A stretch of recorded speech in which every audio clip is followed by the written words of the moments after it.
So the topic tonight is about resetting our nervous system. Um, I don't need to update anybody on the state of the world with all the things going on. It has not changed in 22 years of me being a chiropractor. There's always reasons why people can be stressed out. Um, and a reset means just kind of finding our balance again, right? If we don't stop every once in a while and balance out, then we continue to adapt further in one way. And we can adapt, and we're an amazing organism that can do so. Our brain can learn and say, "Oh, this is the new normal. Okay, then we're going to adapt to it," which we have to do. We have to adapt, but we also have to realize how am I shifting and compensating so that we can also spend some time back in the old pattern of what we used to do, let's say to rest. You know, if you ask me to walk 5 extra miles today than I'm used to, I can adapt to that. I might walk a little slower or have a little extra water because it's hot today. But then later on, I'm going to need to go back the other way and rest a little longer because I'm not used to that extra 5 mile walk in the heat. And so same goes with our thoughts. If I'm going to spend a lot of time focusing, concentrating, and just glued to the screen, writing this presentation today, or preparing my taxes, or something that you don't do often, I need some decompression time, right? I need to reset my brain. Um, the examples go on and on. You guys get that. And so the idea is if our nervous system, which really we live our lives through our nervous system, right? We take in all of our experiences through our nervous system, five senses, but then we also have three other ones that we don't often think about, like our internal awareness sensors. And all of those are bombarded with whatever we're experiencing. And if we're in a good place, in a good environment that's supportive and nurturing, then we're getting good things. But if it's sending off or setting off the alarms in our brain, then that can be a problem, and it can start to shift us out of that mode, which allows us to heal and to grow. So let's get into it. So what I want to cover tonight is the vagus nerve and HRV. We'll get into that, what that means. We'll talk about the role of chiropractic care in all of this, techniques to reset your nervous system, and then we'll talk about some concepts with regard to long-term nervous system vitality and nervous system health. Okay. And stop me if you have any questions, or we can have Q&A at the end. All right. So in the nervous system, well, the simplest way of breaking that down is into these two phases or two aspects of the nervous system. The even simpler is the gas pedal and the brakes. The gas pedal is when we need to go. We need to go do something. We need to fight something. We need to get moving. We're exercising. And this can range from I'm merely exercising, I'm in control, I'm choosing to do this, to now the demand on my body is I'm threatened. I have to elevate that exercise into I have to fight or flee. And that's when we shift out of our calm, restful state into sympathetic, which you see on the left, fight or flight. It will increase our heart rate. It will increase our breathing rate. It will mobilize fats and sugars to supply our muscles and our heart with what they need to do that job. And it will divert blood away from the things that we don't need in the moment, right? Digesting our food is not a priority. Fighting off infections is not a priority in that moment because a bacteria or virus that won't kill us for days or weeks. But right now with this bear that's hunting me down, like I need all focus on that. And it's practical, right? So okay, so the immune system gets shut down in fight or flight. Digestion gets inhibited. Stomach acid release gets inhibited. And absorption, all the effort because the blood is diverted away from there gets minimized. And one step beyond fight or flight is freeze. So the slide that I didn't make because it makes it start to become more complicated is we go from calm state to fight or flight to freeze. I'm so traumatized, I can't think, move. I'm almost catatonic. I don't know what to do. Right. And the system, well, the vagus nerve, which we'll get to in a minute, it has both of those. It plays both of those roles. Those are both suppressed modes.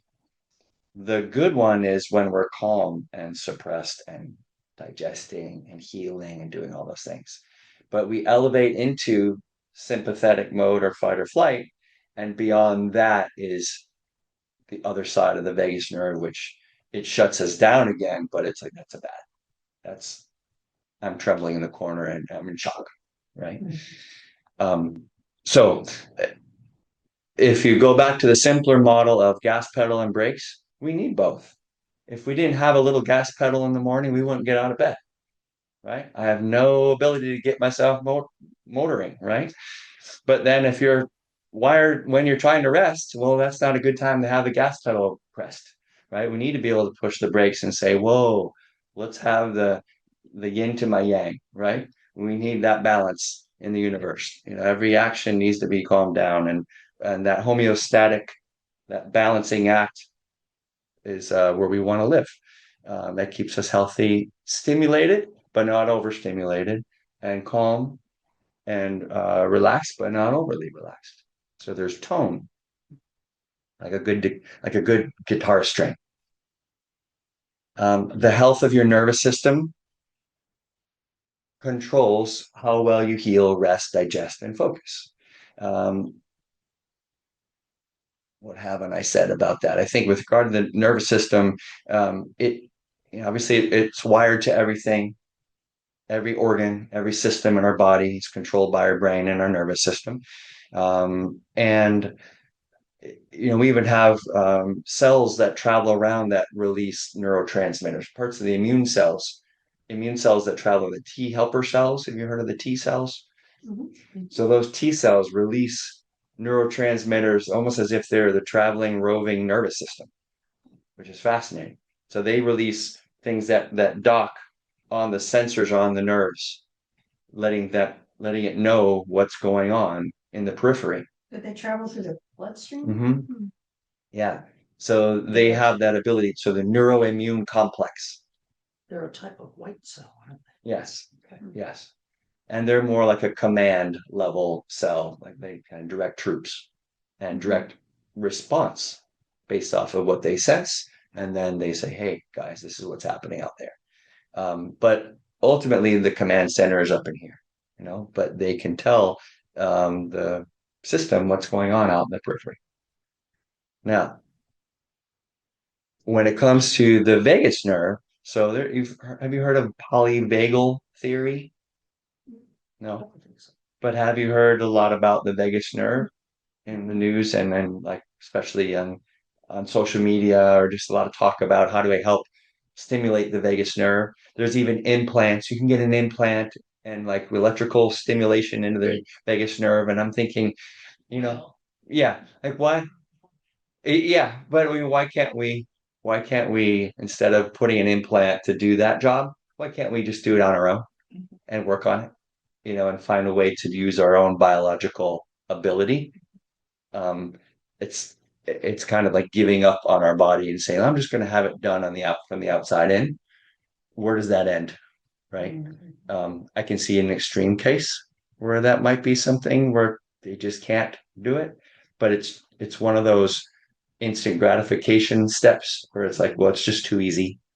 And I like to think of going for, well, what are we designed to do? And how do we just help get into a healthy state so that our body can do its job again? Right. And so anyway, the vagus nerve, like I said, it's the main branch of the brakes of the brake pedal, right? Where we're going to calm things down. But like I said before, there's two main functions. The primary one and the most commonly thought of function is this promotion of healthy, calm digestion, mood, and homeostasis, right? So when we're in a good place, the vagus nerve is activated, and it's calming down our breathing, our heart rate. It's like when we're sleeping at night, right? That's what we want it to be. And even in the daytime, if there's no reason for us to be elevated in our stress mode, then we should be operating in that vagal tone. It's called high vagal tone. So the brakes are pressed, right?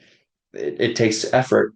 It takes a stimulation to make the vagus nerve work, just like it takes stimulation for the sympathetic nerves to work, the fight or flight ones. So both of them require a firing of the nerve. And when you talk about tone, it's like, is it firing adequately? But the effect of both of those pathways are opposite. When you activate the vagus nerve, it calms these things down, and vice versa, sympathetic nerve. It's activated, but what it does is it fires them up and it shifts. And this chart that you guys can see, Yeah. it is what the talk is about. So you guys can actually see it behind me on screen. So I don't know if you can see it great, very well, but these yellow nerves are the sympathetic nerves, and the ones at the bottom here are the green ones. And this is the vagus. That vagus comes from the Latin for wanderer. It wanders around and goes to all these different organs and has a calming parasympathetic effect. So that means it has its opposite, the flip side. I always look for patterns. Mm-hmm. Why is it sympathetic, but the parasympathetic is called vagus? The sympathetic and parasympathetic is a way of organizing the two sides. The original concept of the autonomic, think of automatic nervous system. This is the part that we don't voluntarily control. But the primary nerve within the parasympathetic department is called the vagus. Okay. Yeah. So that's the one that comes out from the brainstem and wanders all through all these organs. But then the other portion of the parasympathetic comes out of the sacrum. So there's the very high and the very low for controlling parasympathetic states. And everything in the middle, primarily in the thoracic spine, goes out and controls the sympathetic side. So it's not got a name as a nerve, it's a cluster. It's each of those nerves. Yeah, each of those nerves. Okay. Sorry about That's okay. It's a good question. But the point of it is the vagus nerve, it has this, think about all the things you want to function to keep you alive and healthy, growing, repairing, regulating things. So regulating your immune response. So one of the things on here is inflammation. So we should, if we sprained our ankle, there was no stress, but we sprained our ankle, right? That still requires an inflammatory response. But we should be able to know, okay, that's enough of a response. It shouldn't just be this ongoing massive response to that sprained ankle. I liken it to anytime you have a sprain, you're making these tears in the fibers. And so if the fibers are tearing up, and maybe it's not fully torn off, but there's a tear, and when that happens, there's little particles released in the bloodstream, and that sends over these cells to say, hey, there's a problem here. Hey, construction workers, come over here. We need to build a bridge again, right? You need a certain number of construction workers for a certain period of time, and then the bridge is built, and then go home, right? Find another bridge to build. But if it's ongoing, and there's clattering away, bang and bang and bang, and all the time, there's all this inflammation, and it goes on for weeks, months, and years, and that's a problem. Couple things. One, it never really completed the construction project, and there was still somewhat injured in there or not aligned. So from a chiropractic point of view, maybe the ankle never got reset and it can't quite heal.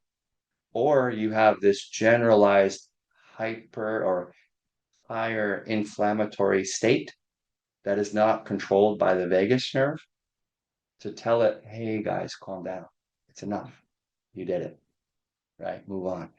And so we have this, how many times have you heard lately? And me personally, I've experienced after periods of high stress or chronic stress, my inflammatory state gets elevated and I start to experience it in different places, old injuries, my GI tract, I'm like, why am I achy?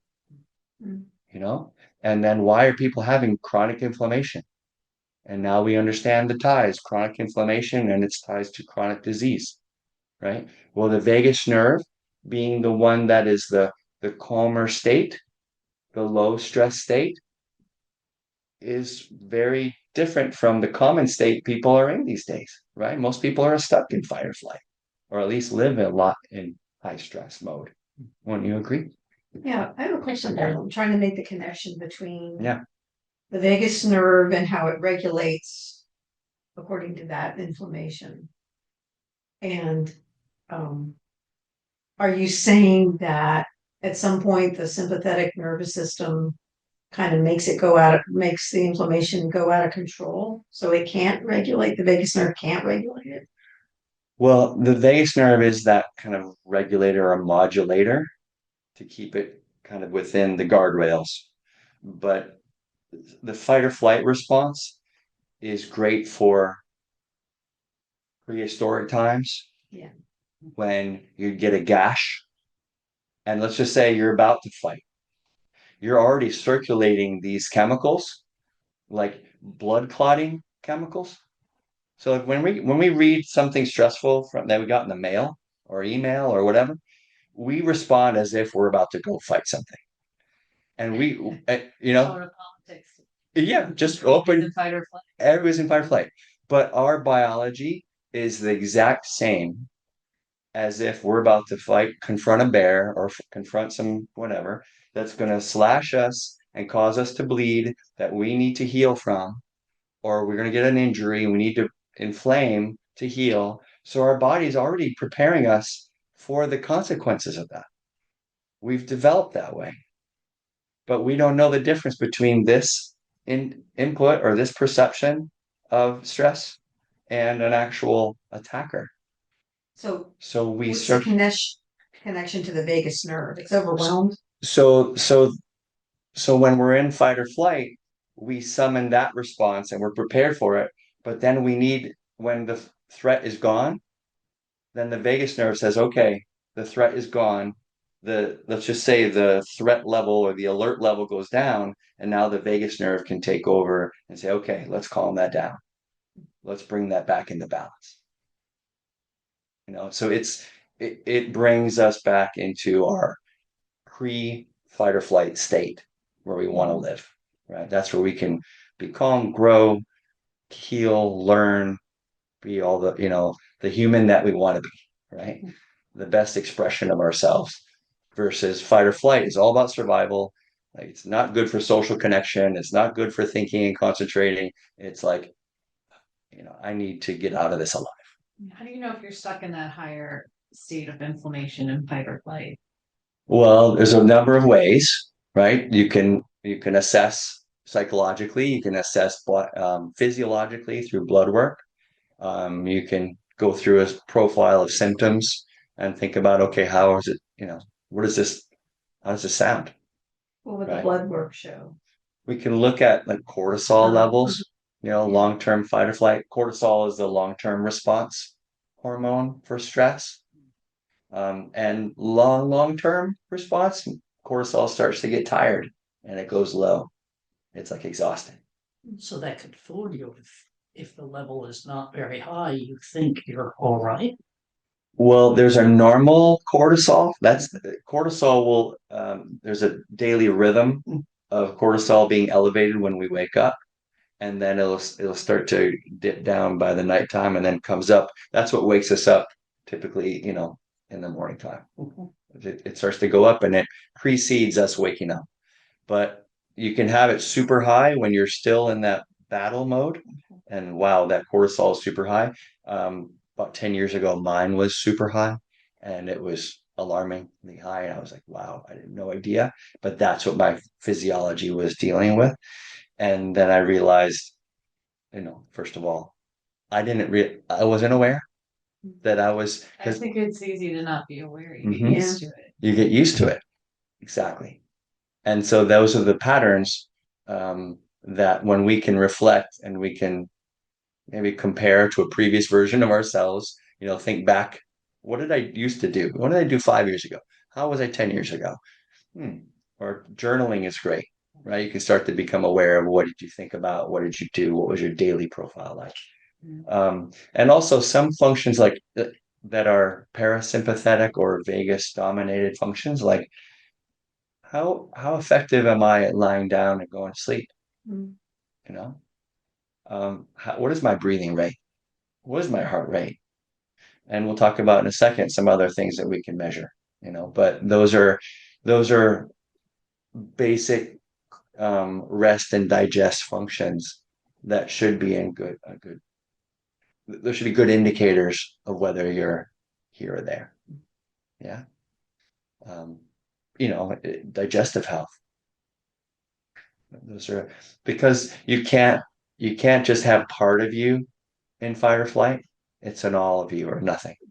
And then it's gradually ramped up to the point where now it becomes apparent. I just want my arms to be there so I can do things.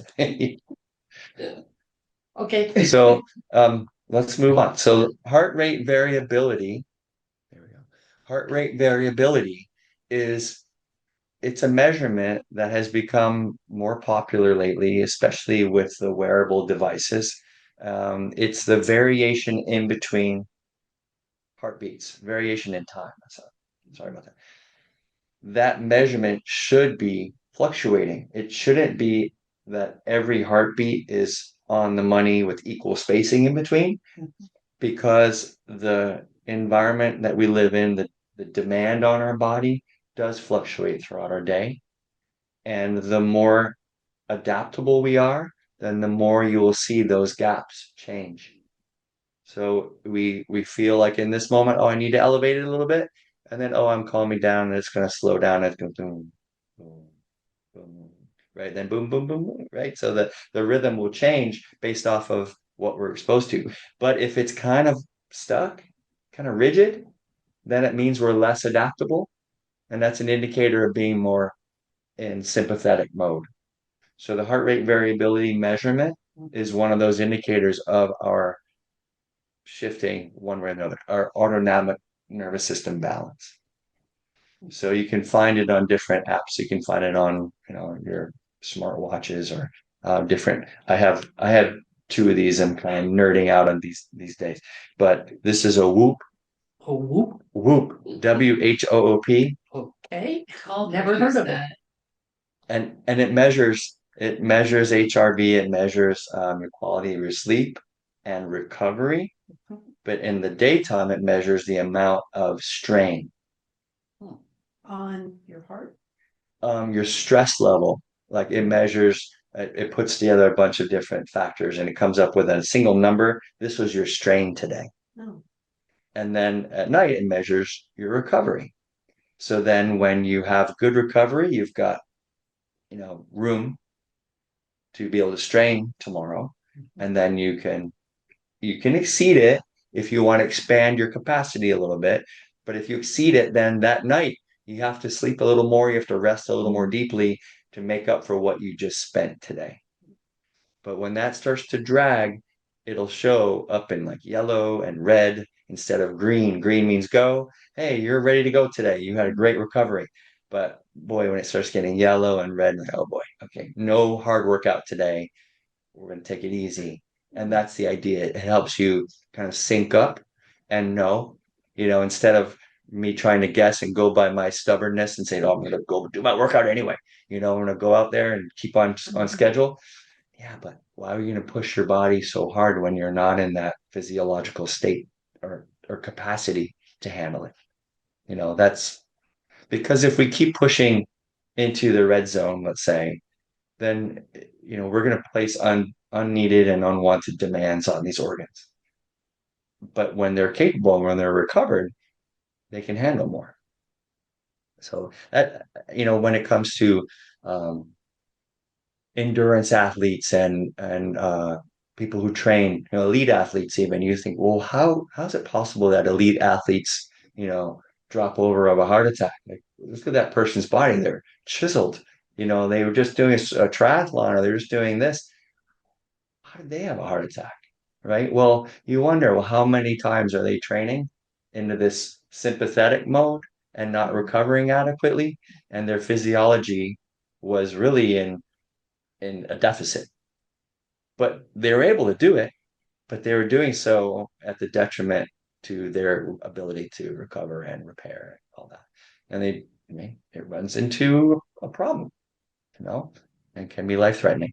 So this idea is it measures how your body adapts to stress and how well it recovers. Higher HRV is good. That means we're better in our stress recovery mode. And then what about chiropractic care and all this? So chiropractic care, working on the spine, working on the nervous system. There we go. Yeah. So we work on the spine as a way of influencing the brain and nervous system. Once upon a time, the first adjustment, 1895, before it was called chiropractic, it was done on a man who was deaf. D.D. Palmer was working late in the building that he worked in Davenport, Iowa. He knew this man had been the janitor of the building, had been deaf for like 17 years, and he somehow became inspired to check him out, works on him. He, in the terms that he used, he racked the bone in his neck into place. He was, he knew physiology, he knew the anatomy of the body, he'd studied the body, but it wasn't a thing. It wasn't an established profession yet, but he was a physician based off of that day's standards. And his hearing came back. That was the founding of chiropractic. He's like, well, what does that have to do with his hearing? Well, there's a neurological connection. And everybody in town knew that that guy was deaf. Well, what did you do? Well, I did this thing. Okay. Well, then all of a sudden, people from all around who were deaf came to have him do that thing. And they realized, well, it wasn't the answer for all of them, but some people got better. And then they realized, okay, well, it was appropriate for these people and it was something that was beneficial. And now, fast forward to today, we have chiropractors who are PhDs in neuroscience who are studying the effects on the brain. And we have this impact on brain function now. We realize it actually improves the function of the prefrontal cortex, which is where we do all of our executive functioning. And it improves the brain's when the prefrontal cortex is doing a better job, it can better regulate the autonomic nervous system. So we see that connection, and HRV is one of those ways of saying, okay, when the heart rate variability that we just discussed is going up, we know that health is improved and we're more stress resilient. And we know that chiropractic care helps improve the organization and the quality and the clarity of the signals in this part of the brain, allowing it to just make better decisions and helping it shift out of that sympathetic dominance and into that parasympathetic or high vagal tone. Does it make sense as far as this idea of when there's high vagal tone or high vagal nerve activity, it's like it's glowing, we're in that high mode. And then when we start to perceive threat after threat after threat, then we shift into this lower state. It's activated, but it's a lower version of ourself, right? We're not able to process and focus and think. We need to shift into more instinctive brain, more quick reactive brain, because that's more survival based. So let's go on to the next one here. So some techniques. Let's talk about some things you can do to work on your nervous system. Diaphragmatic breathing, so belly breathing. Really working on your diaphragm, and as you inhale, sometimes it's easy to breathe shallow. That's easy, but it's not as effective. It's just the upper part of your lungs, and you're not pushing your belly out. And that's easy to do as a pattern, meaning it's like easy to fall into that when you're stressed. And it kind of mirrors like if you remember being a kid and you play hide and seek and you're hiding behind something, you don't want them to hear you breathe, so you're just shallow breathing, right? Or think of an animal that's hiding from a predator, right? It's kind of the same mode. And we might find ourselves doing that when we're just reading a book or reading the news or reading, about politics of the day, right? And oh man, I'm just kind of caught up in this thing and it's stressing me out. But if you breathe slowly and try to reset your calm state with breathing, do something like 4-7-8 breathing. Have you heard of that? Mhm. So you breathe in for a count of 4, hold it for a count of 7, and then exhale for a count of 8. And every time I do that, by the second or third time, I'm yawning. You do that at bedtime, it's fantastic. Well, I hadn't thought of that. Yeah, so it's good. There we go. I mentioned the word. I love how contagious it is. Next one, cold exposure. So this gets into thinking, well, if we want to be more adaptable, if we only live in 70-degree rooms all the time, perfect 70-degree weather outside, 70 degrees inside, we never have any need to shift our temperature regulation, right? We don't need to worry about sweating. Like it's toasty in here right now, after that storm knocked out our air conditioning. But if we go into a sauna, that's one end of the spectrum. Cold exposure is the other, and it stimulates our brain to have to adapt to that environment, and that's good. It's good for us. We don't want to go to extremes where we have frostbite or too much where we have heat stroke, but we want to be able to get out of our comfort zone, if you will, and challenge our system so that it can be adaptable and flexible, and it's a skill. It's almost like, yeah, can we circulate blood to the surface effectively and let off heat? And can we bring the blood back into our internal organs and nurture them when it's too cold outside? That dynamic is something that you can become more adept at. And HRV actually is shown to go up with cold exposure. Yeah, that's where I was going. I don't know about the HRV impact, but for me, understanding, first of all, the infrared sauna has become quite popular. Infrared sauna. Near infrared saunas, Never heard of it. What's that do to your skin? it's good. It's healthy. Sounds terrible. It's not the type of sauna where it's like steamy, or you have the rocks in the corner. It's more of it's like a light. I mean, it's infrared driven, and so you can set these up, I'd and like, it's yeah, basically, but it's not. It's infrared, so it's off of the light spectrum. But that heat it penetrates deeper, and it's healing and it helps with detoxification. So that's another side of that heat therapy benefit. So what happens when, the classic sauna that I think of is Yeah, hot, hot, hot, can't breathe, humid. right. And then people jump in the cold water, cold Sure. pool. So you're shocking your system. Yes. Is that good or bad? Yeah, I don't know. It's a good question. And at first thought, I mean, I know it's an extreme forcing the body to adapt. Um, I know that's done in the northern Baltic countries as just part of life.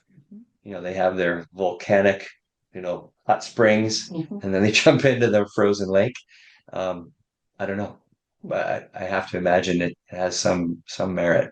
But it's harsh. I don't think it with all these things, and the other one that's not on here too is high intensity interval training, where you go all out at your maximum output for a short period, like 20 or 30 seconds. That and cold exposure both shown to improve HRV. But when you start to see these um, more extreme exposure scenarios and that they're beneficial, you can't just jump into it and say, I'm going to sprint beyond my capacity right now, today. And you can do it, but you have to do it at a volume that is enough or that is adequate for you right now. And then you rest because your heart rate's going to soar. And if you did it too much, you can injure a joint that's not ready for that, or you can push your heart too hard. And so you have to have a baseline of fitness in order to challenge that. And same with this, like, okay, I'm in this hot jacuzzi and I'm going to jump into literally an ice bucket. Well, I mean, that could shock you and I mean, Simply shocked me. it could be overwhelming for a certain person. Some people just want that and they're more adept to it or they're prepared for it. And you can work your way up to it. I have no doubt, as humans, we can do these things, but you got to be careful when you start out. That's my point. Is I think you need to work your way up. So like a high intensity interval training, like an Orange Theory type thing,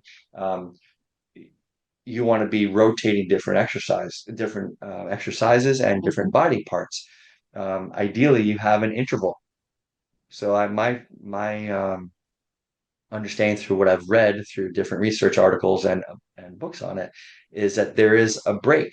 You do 20, 30 seconds and you recover a little bit. And you 20, 30 seconds and you recover a little bit. You bring your heart rate back down and then you go after it again. If you just did nonstop, then you're not really getting that break of recovery. And I think that's over the long term can be detrimental too. That's my opinion, but not every workout class would agree with that. Gargling or humming, that's another way of activating the vagus nerve. Tracking your HRV obviously will help you. When you're tracking, you're doing a log or journal to see, okay, what was my level today and what did I do yesterday or today to influence it? Was I go today? Did I take a nap? Did I, practice some of these things in terms of my consistent bedtime? Did I do my cold plunge or my cryotherapy today? Cold shower, what have you? Because it can be just a cold shower. You finish off your shower with 1 minute cold. Or coming in from, like this morning, I took a walk, got really hot, and took a cold shower. I Great. did the opposite. Great. Yeah. And some get, they purchase those baths, those tubs, and they fill it with ice and water. And they do that for a minute, 2 minutes, 3 minutes, where they work their way up.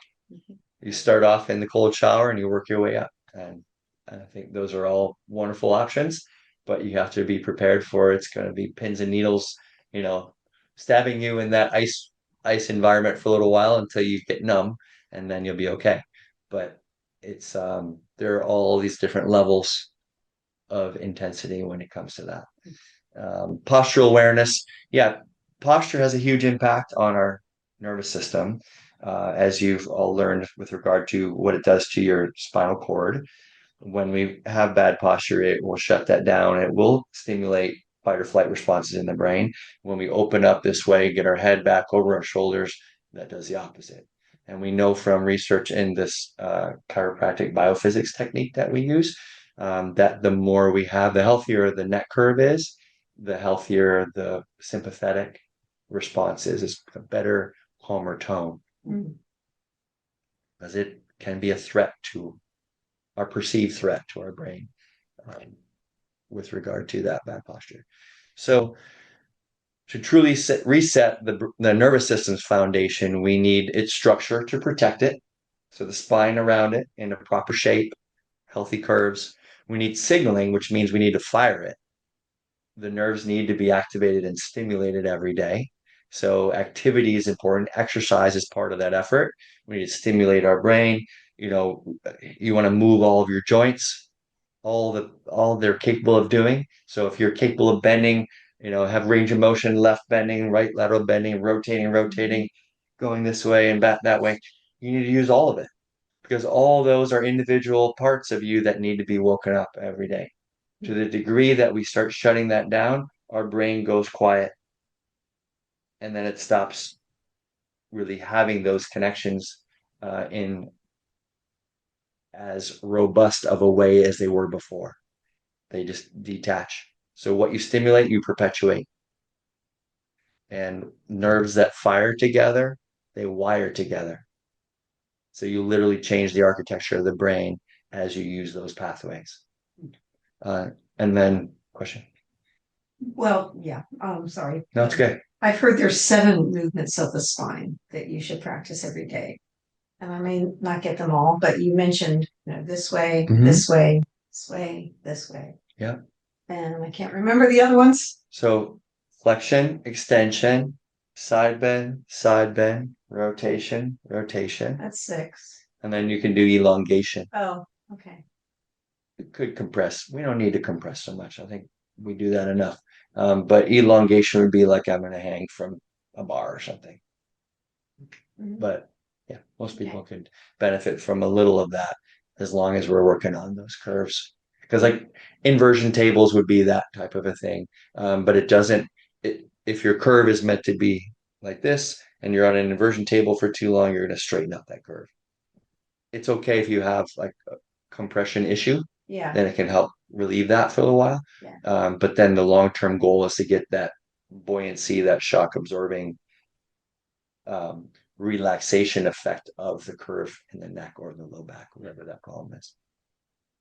Um, so long-term nervous system vitality. So over the long haul, in order to really have vitality and longevity, we need to tax our body less, right?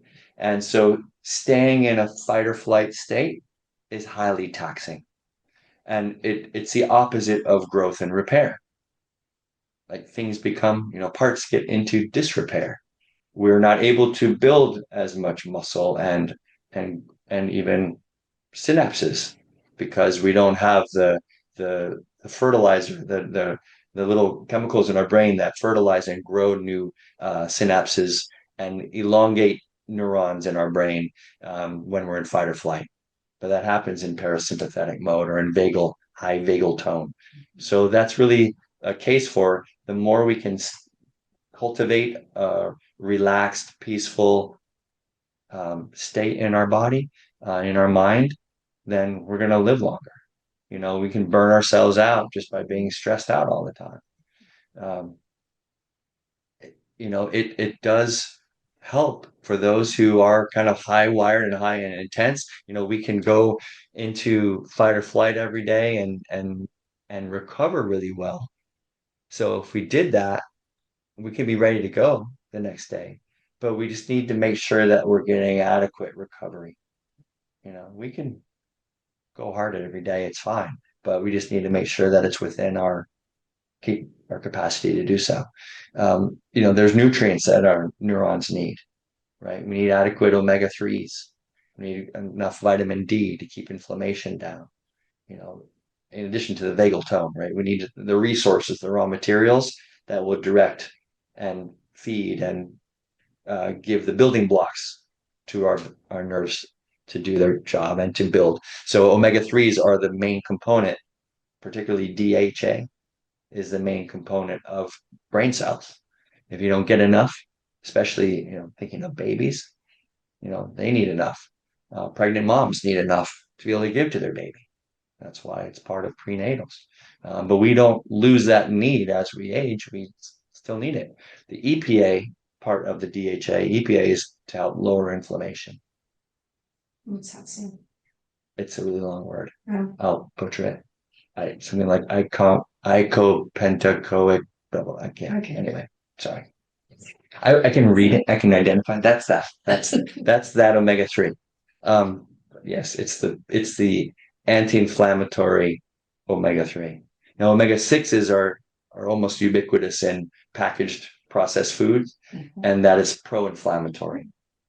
Oh, So most Americans are between 18-1 ratio to 25-1, and we need to be closer to 3 or less or 1-1. Could you address some foods that have omega-3? Yeah. So omega-3 rich foods are your fish, cold water fish, like sardines, salmon, anchovies, Halibut. mackerel, yeah, halibut. Those are great. The smaller the fish, the better, like anchovies, sardines. Or smaller on the food, Lower on the food chain, less bioaccumulation of mercury. But salmon's still good. Tuna not so good. Tuna's big. Mercury. Yeah, it's toxic. Yeah. Yeah, it's like on the don't eat list for pregnant moms. Just like no tuna. What about plant sources? Plant sources of omega-3s not as effective as a source. Why? because there's an enzyme that's required that not everybody has in as much quantity in order to turn like flax oil into the form that we need to build the brain cells. It's not that it doesn't work, it just requires a processing step that can be less efficient and or sometimes just ineffective. But if it's less efficient, let's say, then you need a lot of flax seed oil or something. Walnuts are higher, you know. But then you have other things that go along with those that you could overdo. Like you don't want to just have like, a mound of walnuts because it has other nutrients in there that can put you out of balance. And Actually, guy got diverticulitis because he ate too many. He got stuck in his yeah, duodenum or something. yeah. A mechanical issue with that. Yeah. So there's, we want to sample anyway. We want to get to a variety of different nutrients, different nutrient sources. So it's not bad to have the plant-based. Yeah. It's just good to have a little bit of all the sources. Mhm. I do supplement, and I think supplementing with fish oil is important because of the fact that we need more than we think. And then we have to aggressively, in my opinion, we have to aggressively lower omega-6s because they're too easily obtained. Mhm. And when I thought I was doing a good job, I was still 7 to 1. Right. You can do a blood test for it. So Quest Labs can do it. You can do an omega quant test, and they'll give you here's all the different um, breakdowns of omega 3 versus omega 6 ratio and where you're getting them from. So you said omega-6 is high in most highly processed foods. Are there natural foods where it's high? Well, it's there. It's used as it's like in like corn, all the vegetable oils. Mhm.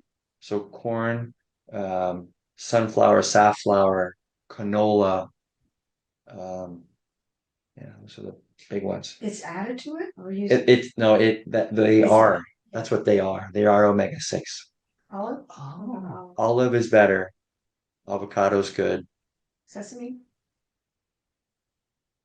I don't know. Okay. I don't use it that much. Yeah, I don't use it that much. I use it for like flavoring. Yeah. Mhm. But olive oil's fine, green light. Avocado oil, green light. But avocado oil is not. It's more of a saturated. Mhm. I mean, it's. I'm sorry. No, it's not saturated. It's still polyunsaturated, but it's healthy and it's one of those that, yeah, it's not saturated because I can't do saturated oils very well. So some people have an issue with genetic tendency to have a difficult time processing saturated fats, and so olive oil and avocado oil are the best ones to focus on versus their saturated ones, especially for heart health. But you want to work on that ratio. So like things like crackers and chips, and a lot of processed, store processed foods. Yeah. They're going to add in those oils, and they're often omega 6s. Mhm. Especially. Yeah, and it's bad for your, ultimately bad for your heart and your inflammatory state in general. Um, so the goal then is to be more adaptable long term, right? So as we go through life, as we're able to keep our stress levels down, if we can't, let's just say we're not able to avoid the stressor from today, we have the stress, but now we can do something about it. It's like you're going to do exercises to work on it today. I'm going to meditate. I'm going to do journaling. I'm going to do, the diaphragmatic breathing. I'm going to go do some cold water plunging or just take a cold shower. That alone will lower your stress level and boost your HRV. It might not change what you're thinking about, so that's where the journaling and the meditating can come from. You can get together with people. Social interaction is really good for stress, but it also matters, you want to make sure that when you're together, that your outcome is you're getting to a place of that positivity. And don't talk about politics. Yeah. I mean, talking about politics and or dwelling on negatives, right, will not allow that to be the benefit that it is. It should feel like I feel strong, I feel supported, I feel loved, I'm giving love, right? That's where the social interaction and I should feel happy and feel like I'm having fun when I'm with people, because that's where social circles and the maintaining that social interaction as we go through life. Yeah. That's why it's so important for longevity. You know, it's one of the primary things. And that Blue Zones documentary, like social interaction. Did you see that on Netflix? Fascinating. How to Live to 100. There's I met a awesome. 96-year-old man here the other day. Hmm. Yeah, yeah, He was impressive. yes. We see some really important, really impressive people and they go after it. Uh-huh. But one of those key elements is, maintaining strong social ties. Yeah. So any other questions or anything else you want me to cover? I'm going to wrap it up. Yeah. Okay. Well, thank you everybody for being here. We will send out a summary of those strategies that you can employ. We'll email that out, as well as the link to what we did tonight in the talk. And thank you so much for coming. We'll be back next month for another section of this summer series that we're doing towards the end of July. So stay tuned. All right. Thank you, everyone.